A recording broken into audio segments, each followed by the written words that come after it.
Today, the latest weapons, coupled with the fighting skill of the American soldier, stand ready, on the alert all over the world to defend this country, you, the American people, against aggression. This is The Big Picture, an official television report to the nation from the United States Army. Now, to show you part of the big picture, here is Sergeant Stuart Queen. Today, for the first time in history, American military personnel are stationed on the soil of Great Britain in peacetime. Americans and Britons are learning to live and work together. The American soldier's primary duty here is to protect numerous air bases of the Strategic Air Command. Today's big picture will tell you the story of their activities in safeguarding your freedom. 10 years ago, the statue of Lord Nelson in London's Trafalgar Square looked down upon a scene of rejoicing. American soldiers and British alike were celebrating the end of the most terrible war the world had ever seen. The English people and their American allies could relax again after the relentless hammering that their fascist enemies had given them.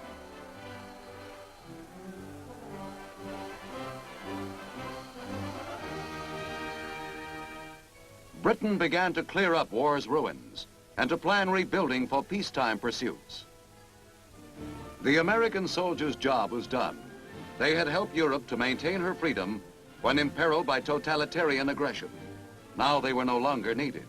They went back home to a land which their valor had kept free and untouched by war. But these dreams of peace were rudely shattered by a new aggressor.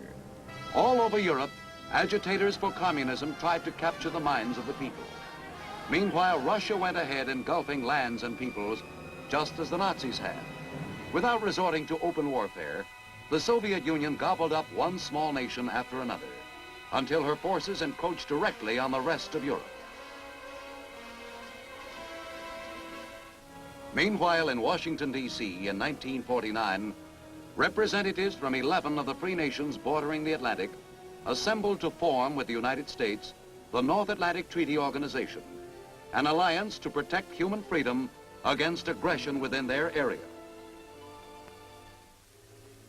But on the other side of the globe, communism was busy making a grab for South Korea. Once more, the great tragedy of modern times was reenacted.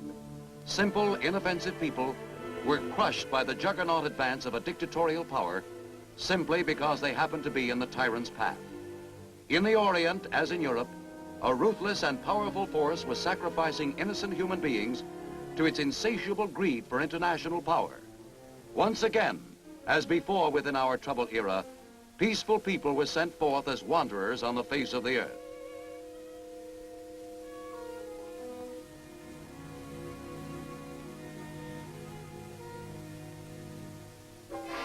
The entire civilized world was deeply alarmed by this new threat to international peace.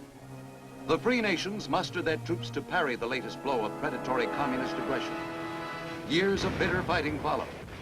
Years in which the free nations gave liberally of their manpower and means. A bold stand to preserve the liberty of a tiny eastern nation was the best warning that could be offered to communism that its greedy seizure of land and power would not be allowed to continue unchecked.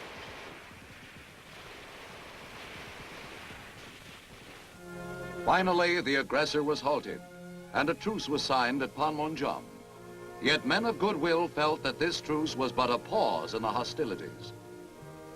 Back in Europe, the nations of the West still faced the same unpredictable foe, watching always for that slight relaxation of defense which would enable him to enslave more people. That is why Britain, age-old champion of freedom and self-government, has taken the peacetime step of permitting another nation to build, maintain, and staff air bases within her borders. Thus today, American and British flags fly side by side all over England, and throughout her landscape are scattered our battery billets. Here, Army installations, staffed by soldiers from every state in the Union, are located for the protection of the activities of the United States Strategic Air Command. Here in the midst of Britain are commissaries that sell every type of American goods, like a small department store back home. Soldiers and their wives go there to shop for whatever a family needs. Even school buses full of American kids, the children of both officers and NCOs, are now an established feature of British life.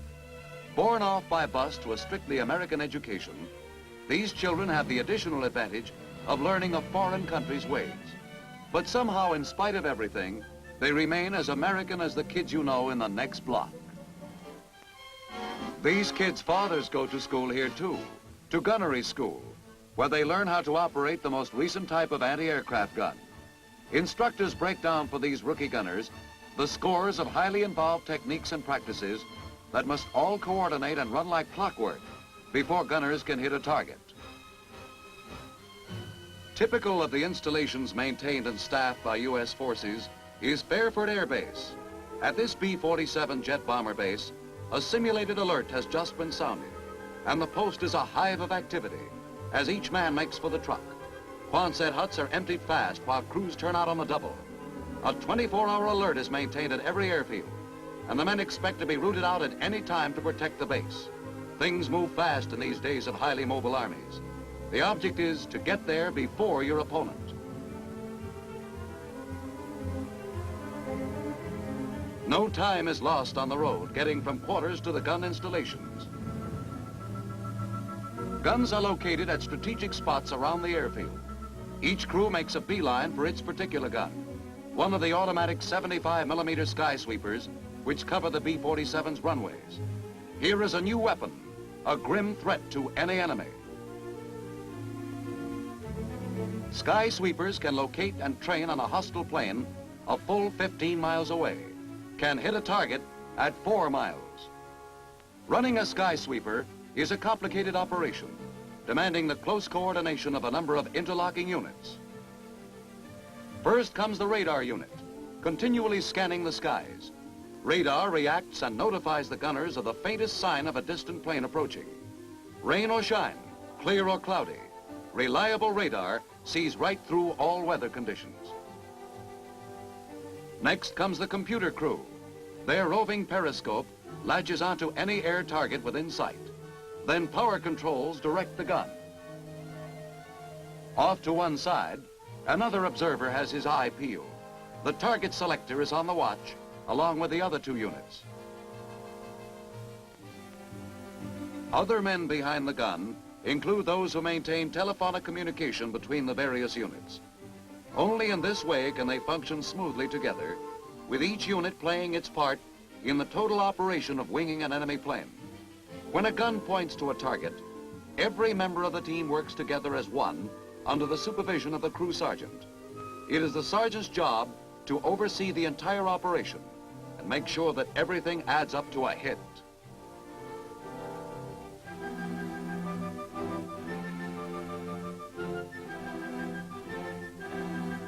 All these units mesh like well-oiled gears. Catching sight of an enemy plane approaching, the whole gun swings around on the target.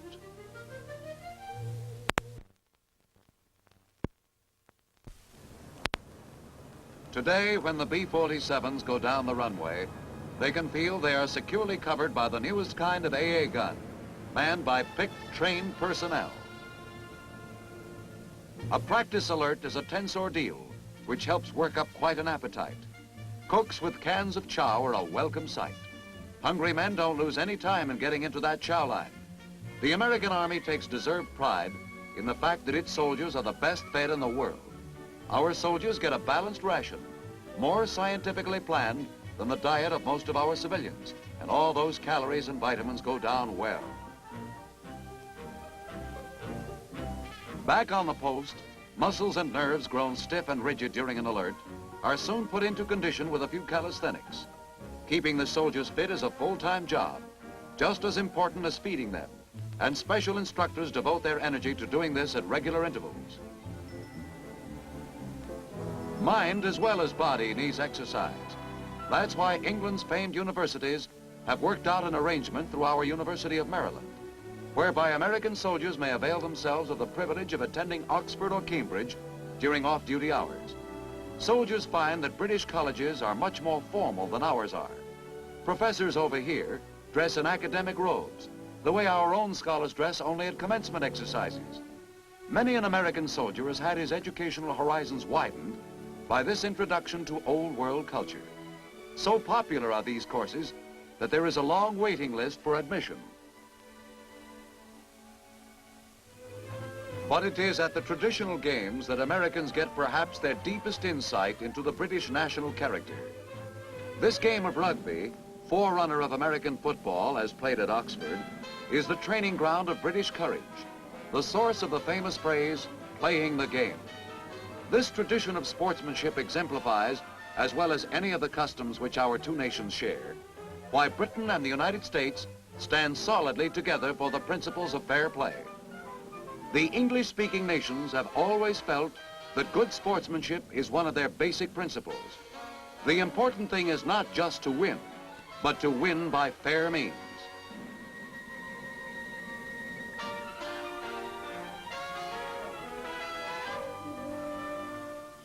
But life at an English university is neither all games nor all study.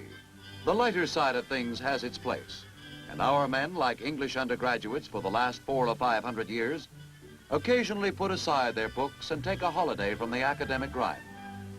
Soldier students follow the British pattern of a relaxed row on the Thames, or the Cam, or some other of England's many beautiful rivers.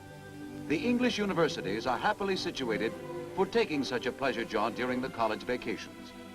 To paddle on any of these lovely streams is to fill yourself full of that gentle beauty which has inspired so many English poets to pen immortal verse. Not many of our soldiers go in for poetry, but all respond to beautiful scenery. For England is full of scenes made famous in song and history. And our soldiers, when on leave, take a change of pace and eagerly absorb an atmosphere as different as possible from the job of guarding air bases.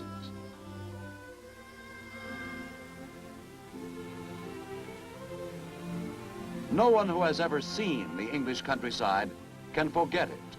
The peaceful, gently rolling green hills. The cozy old-fashioned cottages, like something in a child's storybook or on a Christmas card. Far off Windsor Castle, remembered as the home of Queen Victoria.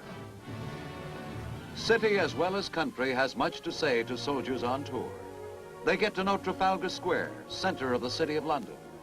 The square got its name from a great naval victory in the war against Napoleon over 100 years ago. Another vast conflict in which England fought against a dictator aiming at world conquest. But few give thought to how the square got its name in the pleasure of strolling and enjoying the diversions of the British public. Britons are more relaxed than we are, and their life sometimes seems much less high-pressured than ours. But visiting with pigeons and people is as good a way as any to get next to this nation's placid manner of enjoying itself. You learn over here how to respond to the simple things.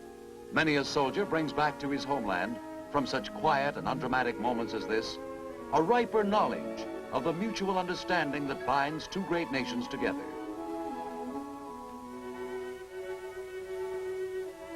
Famous the world over is Westminster Abbey, resting place of England's honored dead for many centuries. Even the slightest acquaintance with English history and literature makes a trip to the Abbey an awesome moment. Within, the visitors thrill to the busts of distinguished men whose great writings and deeds have become household words wherever English is spoken. In the Abbey is a bust of Milton, a statue of the immortal Shakespeare.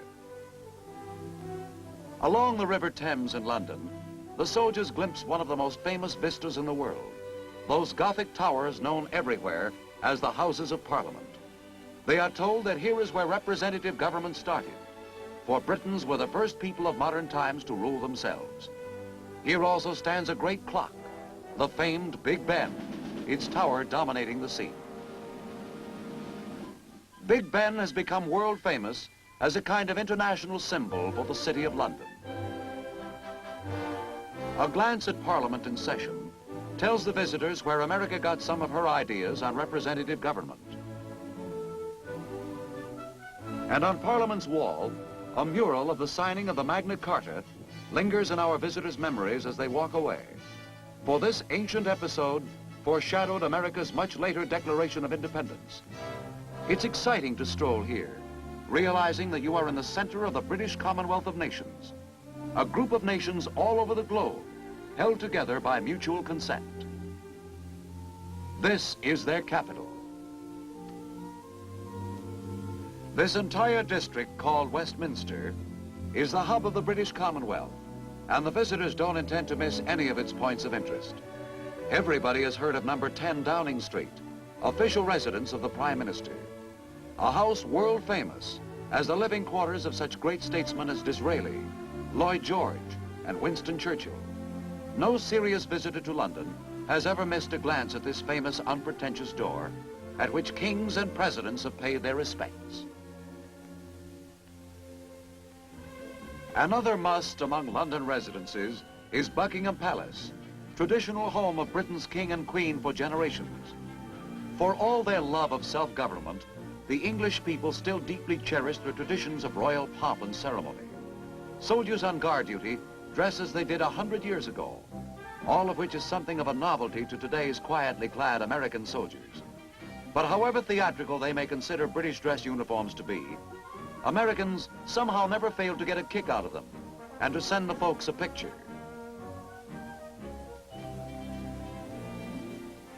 A spectacle you're lucky to catch is one of those royal appearances. The British turn out for these affairs in great numbers. They revere their royal family deeply, considering it the embodiment of England's many centuries as a leading European power.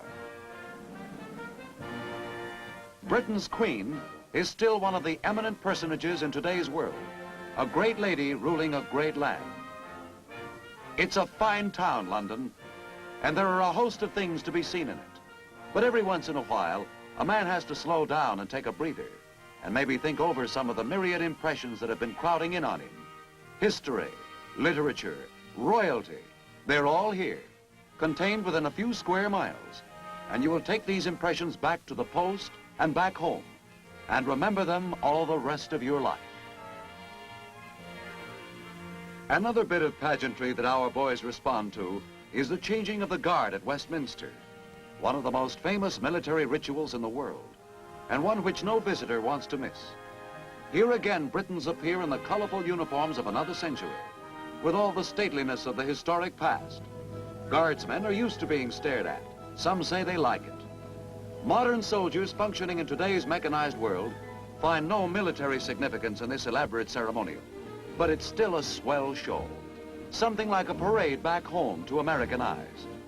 The English will tell you that these brilliantly clad troops and their time-honored passing to and fro before an admiring public are the official guard of the British King and Queen. The changing of the guard is one of the paradoxes of Britain. It has all pomp and dignity of military display, yet it is carried out entirely for peaceful purposes to the delight of a free and democratic nation.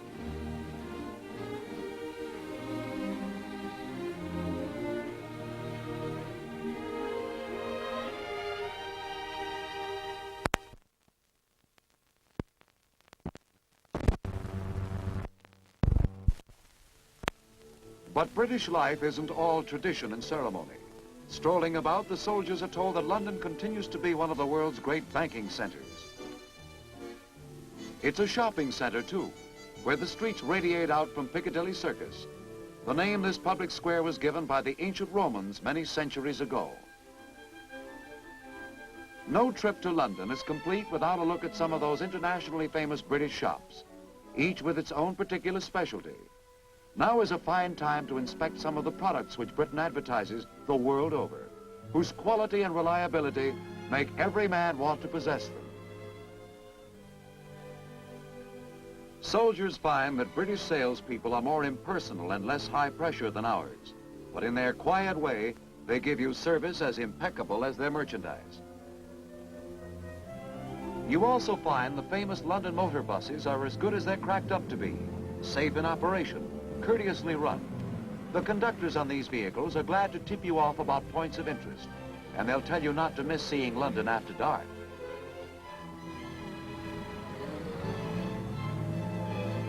When you watch the crowds gathering in downtown London at night, you see the world's largest city at play. It's a cosmopolitan town like New York or San Francisco, and the evening skies are brightened by neon signs advertising all manner of things. The signs may not be as big as ours, but the atmosphere is relaxed and friendly.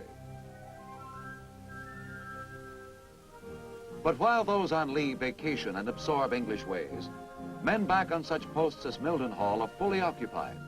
The Army Chemical Company uses this inactive British air base as a training ground for practice alerts.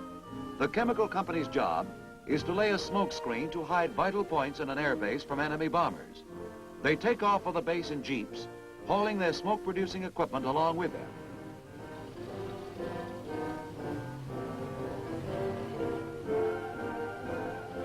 The smoke generators are mounted on 1/4-ton trailers towed by the jeeps. During an alert exercise, the vehicles move out to predetermined spots on the perimeter of the runway, get set up, and start to generate a smoke that will envelop it.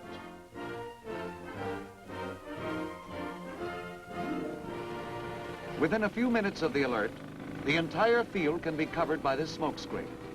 Production of smoke on short order is one of chemistry's contributions to air defense. Strategically located generators going full force can obscure a target nearly as efficiently as the famous English fog.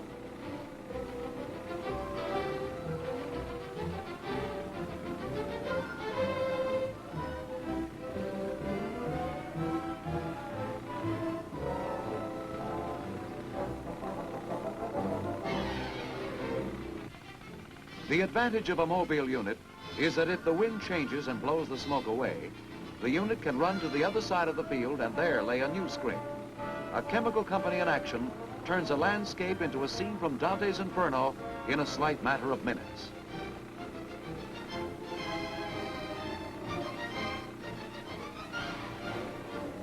These scenes, photographed from the air, show how the enemy bomber's target may be obscured by one of these smoke screens going full blast.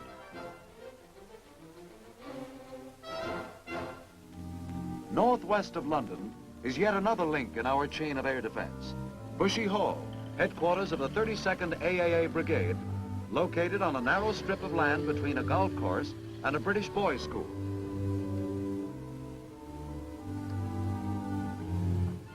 It's just a step from Bushy Hall Military Reservation to the fence that separates it from this prep school.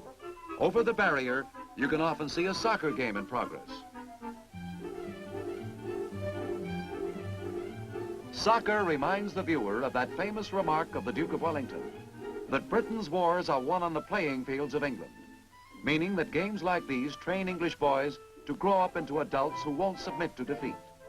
You may have heard that British games are quieter than ours, but a look at them will convince you that these kids play just as enthusiastically and earnestly as our own kids do.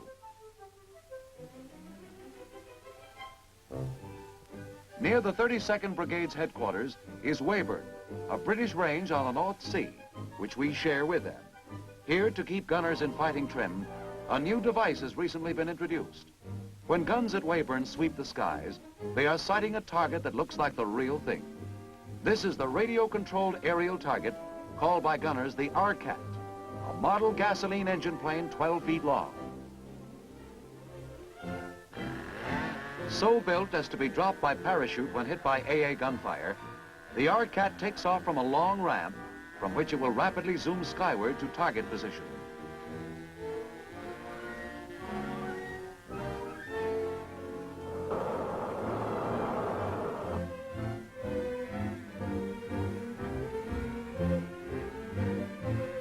The RCAT's flight is under electrical control from now on. This officer's job is to send the flying target in any and every direction, simulating the evasive course that an enemy plane would take in an attack.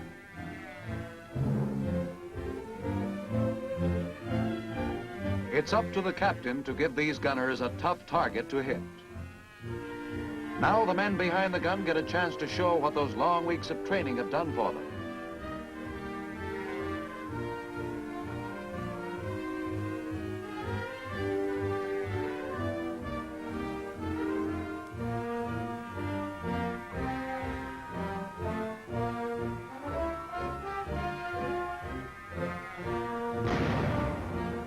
They're coming closer. Closer.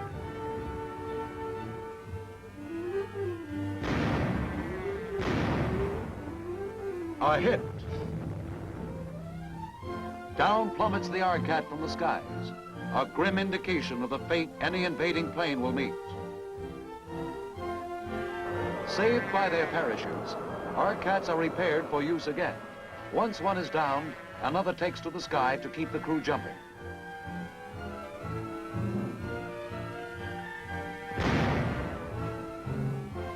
Again, a direct hit.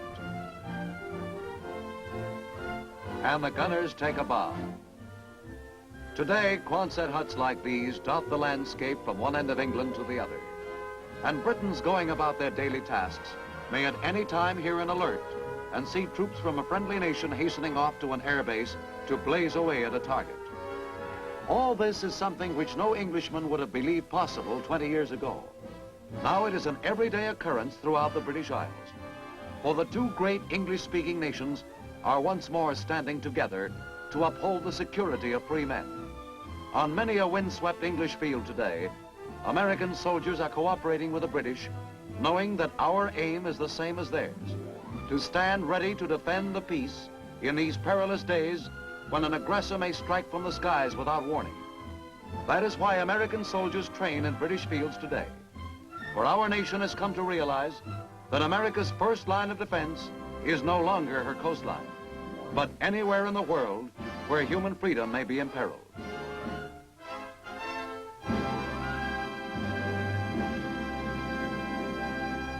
Many an American soldier has brought back from Great Britain a better mutual understanding between our nation and theirs. But the most vital aspect of the two nations' cooperation is that it maintains an ever-vigilant defense of government by the vote of the people against the continuing threat of communist encroachment. Now, this is Sergeant Stuart Queen inviting you to be with us again next week, when we will present another look at the big picture. The Big Picture is a weekly television report to the nation on the activities of the Army at home and overseas. Produced by the Signal Corps Pictorial Center. Presented by the U.S. Army in cooperation with this station. You can be an important part of the big picture. You can proudly serve with the best equipped, the best trained, the best fighting team in the world today, the United States Army.